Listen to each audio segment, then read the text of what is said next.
حلوة معسلة سهلة وسريعة غير بحبيبة تاع البيض برك وما فيهاش كان مكونات بزاف وتخرج لك كمية كبيرة، والأهم من هذا تجيب بزاف بزاف بنينة وما تشد لكمش كامل الوقت بزاف في الكوزينة. إذا حبيتي حاجة حلوة مع العشية عليك وعلى هاد الوصفة أروح نديروها كيف كيف.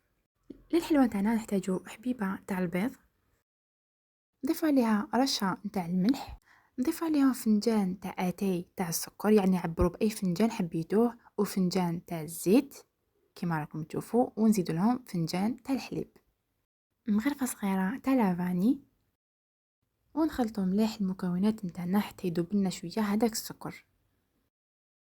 نبداو نضيفوا في الفرينه تدريجيا، نضيف عليه كيس تاع خميره الحلويات،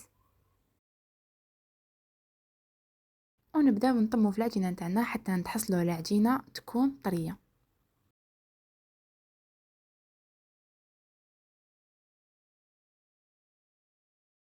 هاي العجينه اللي نتحصلوا عليها كيما قلت لكم عجينه طريه ما تيبسوهاش، ونجو نفتحوا العجينه تاعنا مباشره فوق كيس بلاستيكي. نخدموا بالكيس بلاستيكي حيساعدكم بزاف في الخدمه.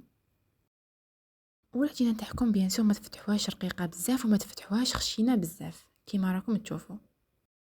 نجيبوا الطابع تاعنا تاع الصابلي كيما راكم تشوفوا، هذا اللي تجي فيه هذيك الثقبه في الوسط، ونبداو نطبعوا في الحبيبات نتاعنا. هنايا الطابع نتاعكم غطسوه في الفارينه باش الحبه تاعكم ما تلصق لكمش. فوالا، ونكملوا نطبعوا كامل الحبيبات اللي عندنا. وشوفوا لي يعني بحبة بيض، شوفوا الكمية اللي خرجتها لي الله يبارك، يعني تاكلي وتوكلي. ونجو نقلو الحلوة تاعنا مباشرة في زيت تكون سخونة. من الافضل تخدموا في كسرونه تكون غامقة باش ما تاكل لكمش بزاف الزيت، وغير ياخذونا هذيك التحميره الشابه نحوها ما تخلوهمش يتحمروا بزاف. وكي تخرجوهم من الزيت قطروهم مليح ومن بعد نروحو نعسلوهم.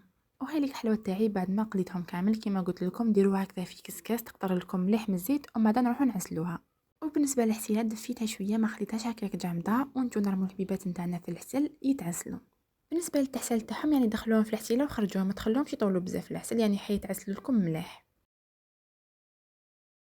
وزينت الحلوه تاعي بشويه تاع الجنجلان محمص من الفوق حيمدلو بنا بزاف شعبه. اي فوالا، هاي ليك حلوتنا تاع نهار اليوم، حلوه معسله كيما شفتوا سهله وسريعه ما فيهاش كم مكونات بزاف.